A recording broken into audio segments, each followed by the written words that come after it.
Please pause the video and take a moment to read this important safety message.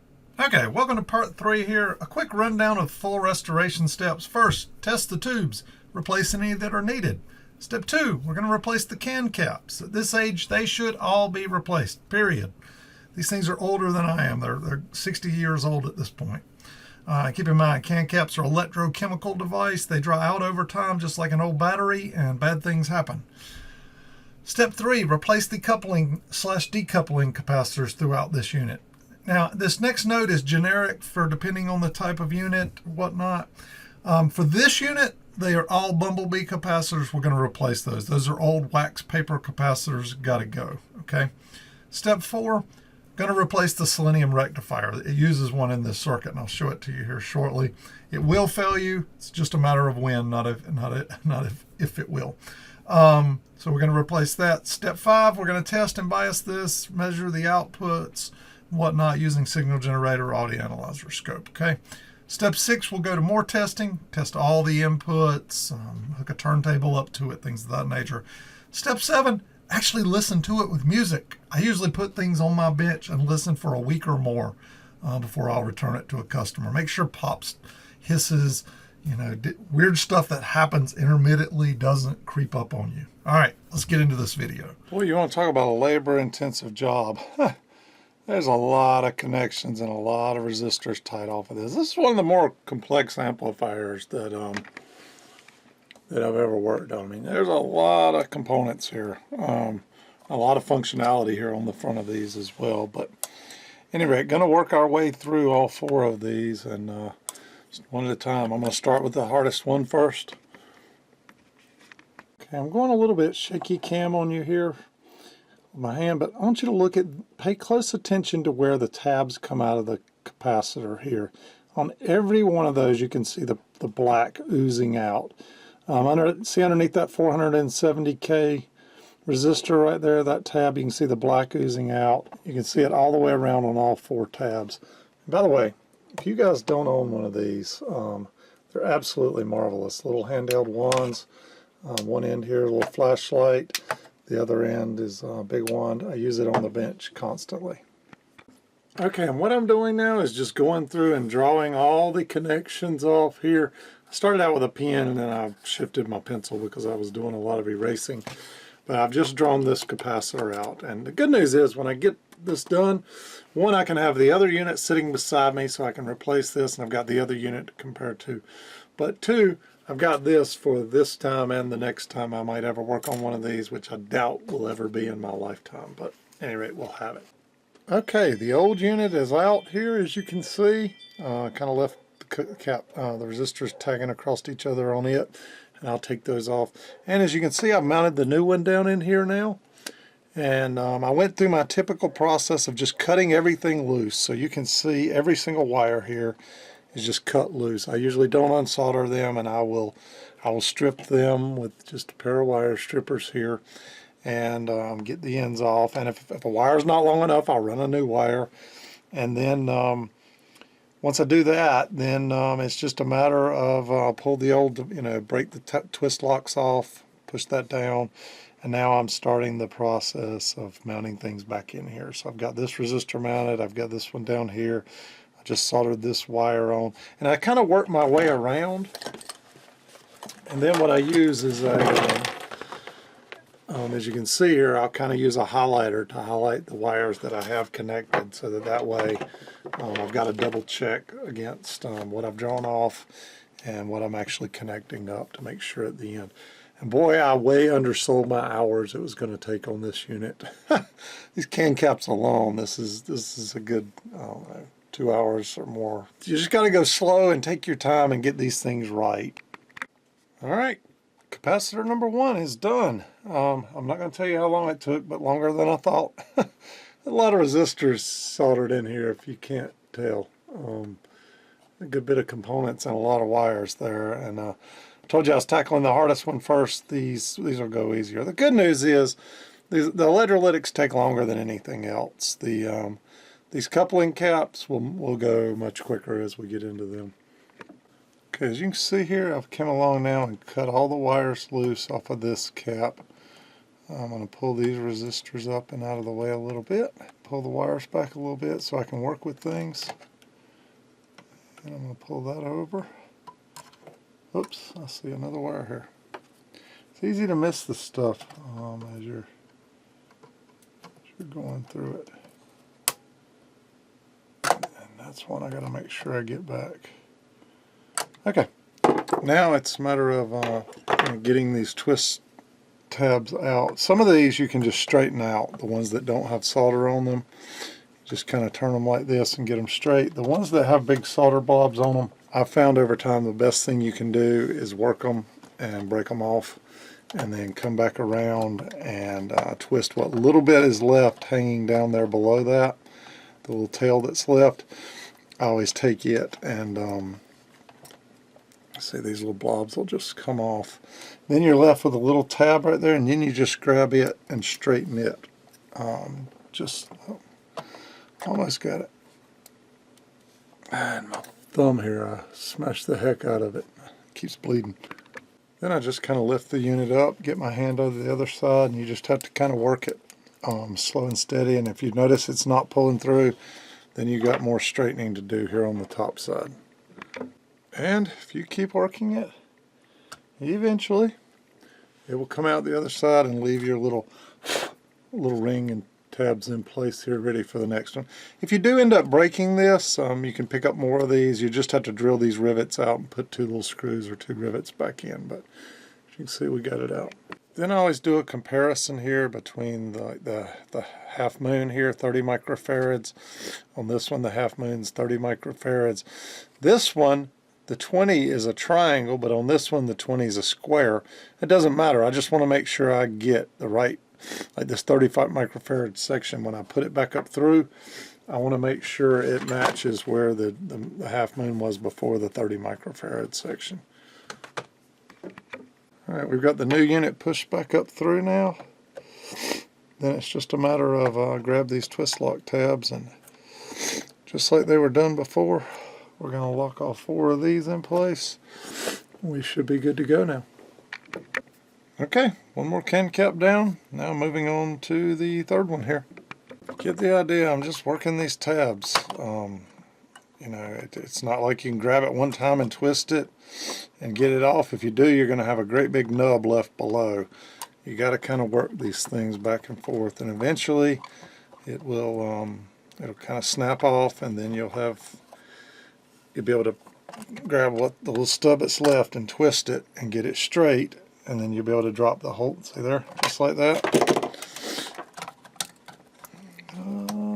Let's see here. There we go, right out the bottom. Yay, I think I'm going to go have a party. All 4 are done. Alright, I'm going to go through now and replace the electrolytics here throughout the unit. There's 3 here, and there's some up in here as well. Okay, replacing these is fairly simple here. All you need to do is remember which end is the negative, which is marked with the black here, and which end is positive. You're just going to be replacing a 2-pronged device. So you just kind of snip them loose, put your new ones in, solder them in. Not much to it. These are the original 3. This was 10 at 75 volts. This was 100 at 75 volts, and this is 100 at 75 volts. This time we're going in with 10 at 80 volts and 100 at 100 volts and 100 at 100 volts. So higher voltage ratings, much smaller in size. Capacitor technology has come a long way over the years. Not quite as impressive looking, but that's the result here of replacing these 3 large caps with 3 much smaller but equally and somewhat superior capacitors. Okay, going to take this top cover off. It's just a couple 1/4-inch screws here that kind of holds it down, and some on the couple on the ends here. Then you'll be able to get into this front part. You just have to get a flat screwdriver of some sort under one end here, like this, and this little thing, it's in like a little push-up.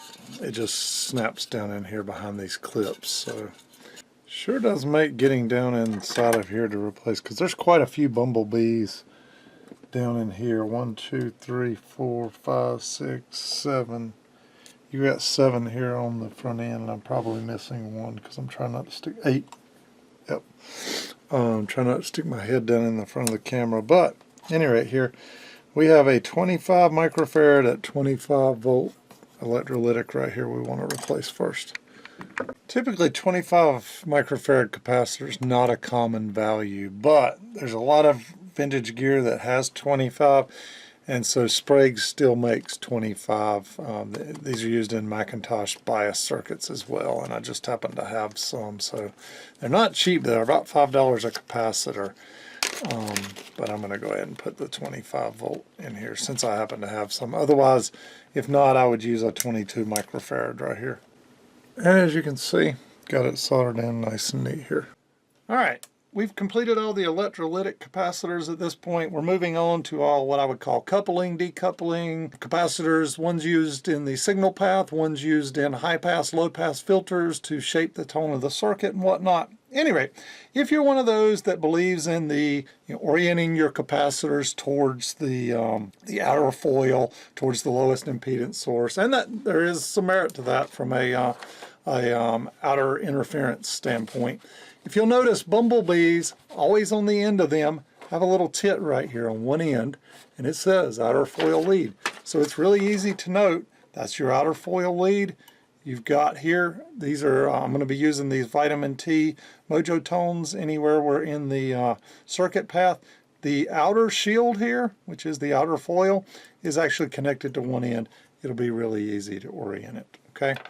Just so you're aware, anywhere I'm in the circuit path, I'm going to be using these mojo tones.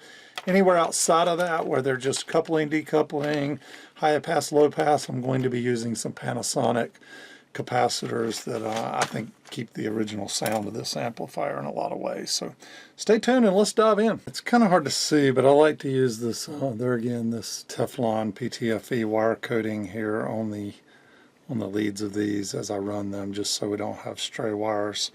But they kind of, you really can't see them in the camera well once I get them there. But we'll just remember, outer foil, we're going to bring that around, solder it to the original location. Similarly over here, and keep it as original as we can. Okay, let me turn this fan off. I always run my, I've got a Heiko FA400 mounted under my bench, which is a solder smoke removal system. It's all mounted in, nice and neat in place right now. Good to go for another 60 years, hopefully. And as you can see here for the non-signal path routes here, you can see I've just been mounting these Panasonic caps of various sources and sizes. I'm not going to drag you through every single capacitor I replace in here because it would turn into a 6-hour video, but you get the idea. Okay, one thing to note here, so I've got brown, right? Then it looks like gray, orange, and then it looks like gray again. It's not. So what this is brown, black, orange, black. So in other words, a 0.01 microfarad capacitor. But what happens is this black over time just kind of turns grayish. You just have to realize that's black. Okay, we've got the front panel here all done now. Turned out to be 9 bumblebees that were replaced, all hidden in and behind the front panel. And those are kind of tough to get to because a lot of them would go from the very top down, you know, from one side here way down in on the other side, and so you had to keep flipping the amp back and forth. Good news is the rest of them are right here in plain sight on the top, so hopefully I can pick up a little bit of time. I averaged about 10 minutes per cap, just give you a heads up time wise. By the time you take your time, do it right, get the old one out, put some Teflon coating on your wires, get them bent right, get them soldered in, and take your time about it. It's a little bit consuming. Anyway, going to keep moving forward now. Okay, you guys may remember in one of my Soapbox Sundays recently, I talked about why I didn't make capacitor kits and or lists to provide on my website or sell kits on eBay. And part of the challenge I mentioned was that I would be wrong a lot of the time. And let me give you an example of that here. Let's zoom in on this capacitor right here, okay? Let's read this one off. Brown, right? 1. Green, 5. Red here in this case, right? 2. So this would be a 0.0015 microfarad capacitor right here that we need to put in our amplifier. Okay, so here we are. Here's our parts list, right? The 400 volt capacitors you see right here, these are the bumblebees, okay? If you'll scroll down this list of capacitors, nowhere in this list, anywhere, and if you come over here to the other side, it finishes up, nowhere is a 0.0015 capacitor. And a lot of people do this. They'll pull up the service manual, they'll make a parts list like this, they'll turn around and order their parts online. When they get their parts in, they don't have everything they need to complete their restoration. Or even worse, you could use a manual like this, build a parts list, make a kit out of it, sell it on eBay or wherever, and then your customers are buying something that's not going to fulfill their needs. So this is why you got to go with what's in the amp. They did make changes on the fly. You know, they may be mid-production on some of these and make changes. Just wanted to point this out. Something else interesting I'm finding, you guys can see here, I'm just working my way through this amplifier, but this is kind of interesting to me. So if you notice this capacitor here that ties between this lug and this lug goes across here, and underneath of this bank of capacitors is another one that goes from this lug, tucks down underneath and comes out the other side right here. So in essence, this capacitor and this one down here are in parallel with each other. And you would think, okay, that's kind of odd. Why would they run two capacitors in parallel with each other? Maybe it's to get the value they need. I don't know. I'm going to figure that out here in a minute. And if you ask the question, why is that so unique? Well, they didn't do it on this one, the other unit. If you'll notice from this same point right here, there is a wire that goes down right here. There is a capacitor underneath of this bank, comes out at the same point over here, but there's not another one on top here in parallel. I'm just wondering if during the manufacturing process here, maybe they ran out of a value, and so they used two capacitors to equal the value of one. I don't know. It's an interesting find that these two units are not identical. And this matches the schematic, the other one doesn't. Okay, at this point we've completed all of the film capacitors throughout this unit, as well as all the electrolytics, and the same in the other unit. One thing I'll mention, if you remember, one of these units had a 0.022 and a 0.01 capacitor in parallel, and then we weren't sure what the other side was, but we knew it didn't have the 0.01 in parallel. Well, it turns out it did have a 0.022 underneath of it, so the only difference was the 0.01. And serial number wise, the one with the 0.01 is a much newer unit. These things serial number wise were, wow, thousands of units apart. So I guess one may have been made 1 year, maybe one a few years later potentially. And so I went ahead and put them both back with the 0.01 because I couldn't come up with any logic that took me down a path that said with both of them having the 0.02, I couldn't come up with any logic that said they added an extra capacitor just for the fun of it. So we matched them up. They both sound great that way. I've been doing just a little bit of bench testing here with them as they sit. At any rate, up next, what we have is this Selenium Rectifier right here. That while it's serving its purpose right now, that these are likely failure items and need to be replaced. And we've got our little modern equivalent. It's just a 6 amp, and you probably don't need 6 amp for this, but I'm using a 6 amp little flat pack that I can mount against the wall back here. You'll see that in a minute. But before I did that, I wanted to take you over to the PC and show you a little about what this Selenium Rectifier, what its purpose is. Okay, we got to talk about the purpose of this Selenium Rectifier right here, M1. If you'll notice, it's a bridge rectifier. One side, the positive side, is tied to ground. Why would you do that? Well, it makes the negative side, when you pull voltage off of it, negative with respect to ground. Okay, we've got 2 wires here, orange wires coming off of a tap on the transformer that's feeding the AC portion of this. We're coming out the negative post here. We're going across a dropping resistor. We're pulling off our 51 volt source right here, and you'll see that more in just a minute. Going across another dropping resistor here, and then we have a CRC network here, which is giving you some good smooth DC to feed the filaments of these tubes. So we're basically feeding 33 volts, and we're dropping 12.6 volts across each of these tubes, which ultimately ties off to ground. Now, let's look at where this 51 volt source goes.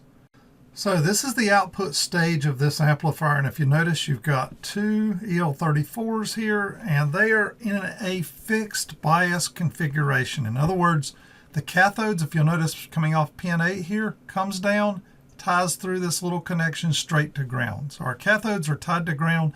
If you're going to do that, you have to feed negative voltage to your grid. And so where are we going to get that negative voltage? From this minus 51 volts that we fed over, okay? 51 volts feed it over through this 10K pot. By the way, they put this little 27K on the other side of it to keep you from taking it all the way to 0 here and feeding it all through. But basically then you've got between this 10K, 27K, basically 37K, and this 2200 ohm, you've got a voltage divider, and you feed your voltage, your negative voltage up then into this DC bias balance pot, which determines how much DC goes this direction and how much of it goes this direction. In other words, it balances it. So you could end up with minus 40 volts here and minus 40 volts here if it's good and balanced. If it's not balanced, you got minus 36 volts here and minus 44 volts over here, and you would use this pot to get these two balanced. As long as you have good balanced output tubes, then that's a simple thing to do. Anyway, you see what we're ultimately feeding here at this point and why we need the negative voltage feeding over here. Now let's go back to the bench. Okay, let's bring some real world practicality. Got this lug here tied to ground. Got our voltmeter here on volts. I'm going to read off of the negative terminal right here of this Selenium Rectifier. Minus 40 volts. So I'm not getting the minus 51 volts it talked about. Interesting. If you notice, I touched the positive terminal here. We're tied to ground, so we're equal, right? Let's do this. Let's put it on AC volts. Let's check what we've got coming out of the transformer here. AC volts feeding out of the transformer. We've only got 48 volts here, okay, instead of 51. Let me take us over here and let's look at a few things here. So coming off this is a white wire. White wire feeds around. White wire ends up coming out right here. So I've got the same 40 volts or negative right here, okay? Then this is that 20 ohm resistor we talked about. On the other side of it, I've got 38 volts. This is the 120 ohm resistor. If you'll notice on the other side of it, I've got minus 24 volts, okay? And then I've got to drop across 3 tubes here at 12 point some volts. So in other words, we don't have quite the voltage I'd like to have here feeding 3 tubes at 12 volts each, if that makes sense. And when we swap this Selenium Rectifier out, I have a sense we'll pick up some voltage because typically, you'll see here in a minute. Okay, as you can see now, we pulled the Selenium Rectifier out, and it was just this little band here that pushes through from the back side and then ultimately does a twist lock and holds it in. And you'll notice it had a AC, these two, positive, negative. We've got the same kind of map out here, AC in the middle. We've got positive and negative.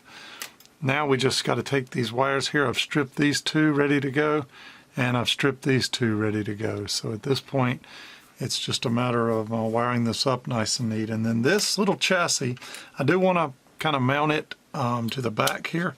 So I'm just going to mount it on the back side with a little bolt going through one of the holes that was there for that band.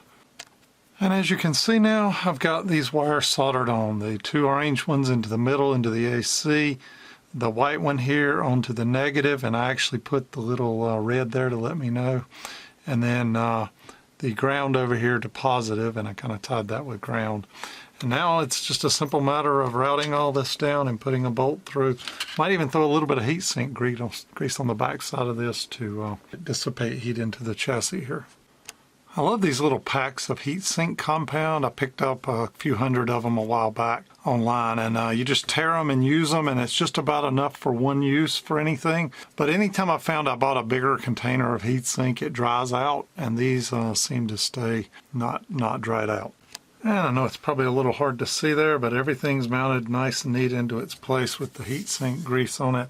single screw coming from the other side with a little nut on the other side holding it in place. Let's power it back up. Okay, something miraculous has happened, okay? Let's take a look at this where we first come off of the Selenium Rectifier now. 58 volts. If you remember before, we weren't even getting 58 volts across these transformer windings into that. That's because this Selenium Rectifier was overheating, causing the entire chassis to be hot along here and swamping the voltage across these two right here. Okay, so now we've got much better voltage feeding into this, coming out of it. Look at that, 58 volts coming on the output. But what we want to be, if you'll notice here coming across the 120, we're at 37 volts. That's a little bit much. We want to be down in the 36 or lower voltage here.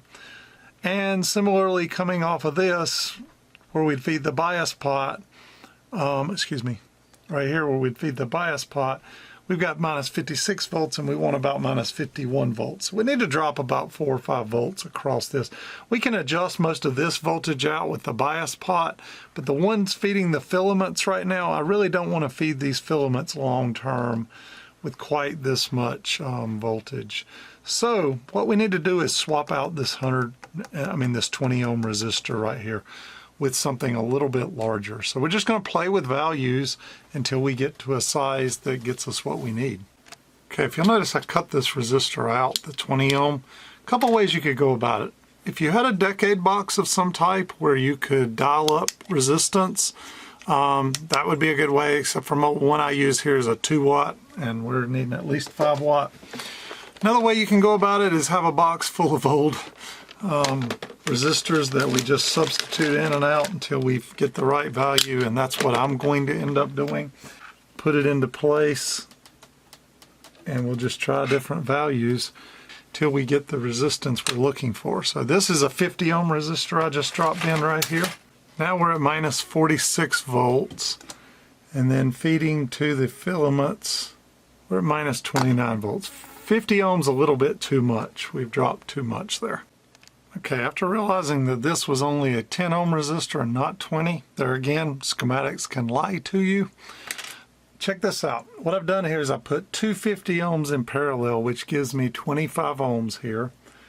And I am coming off the 52 volts, minus 52. That's pretty close to the, there we go, bouncing right at minus 51. Then we're feeding to the filaments here with 34 volts, which it said right at 33 point something. So I think this is spot on, close enough, and feeds these tubes just a slight, doesn't overburn the filaments in them, as well as it'll get us the right bias we need here to get some volume out of these output tubes. So I want you to realize how much of an impact this was having. One, it's keeping your tubes running super cool to the point they may not even be working effectively. Two, we weren't feeding near enough grid voltage for the negative bias on these output tubes, so nowhere near driving them to the output. All because this thing is breaking down and basically distributing a ton of heat to the chassis. I can't tell you how hot this chassis was earlier. It was hot enough to pretty much burn your hand right there. You wouldn't have left your hand on there long. Now, nice and cool, not any heat at all. Okay, instead of those big 10 watt resistors I was testing with earlier, I've got some smaller 5 watt Dale 50 ohm resistors, and I piggybacked two of them together and kind of soldered them on each end, as you can see here. We're just going to tag that in place and solder it up. Okay, I put two 50s in parallel, makes a 25 watt resistor. I am now got minus 55 volts there. That'll feed the bias, and I can adjust the rest of that out with the bias pot. And then I've got 33 volts now feeding across these three tubes here. So I feel like that's a good spot and we can get this unit biased properly. But I'm going to do the biasing in the next video. One more thing before I call this a wrap. If you remember, we had this little control unit here that has a centralized volume and whatnot. Well, this is nothing more than a passive unit. It's just potentiometers here for volume control and some capacitors here. All right, we've completed the parts replacement at this point in these units. electrolytics, we've done all the coupling style capacitors, we've done all the Selenium Rectifier, and we've adjusted the voltage here. This unit I've completed, replaced the capacitors in it, deoxided the switch, also clean all these jacks on the back with a wire brush, and then I also use a little deoxid on all of them. They are some type of aluminum or pot metal.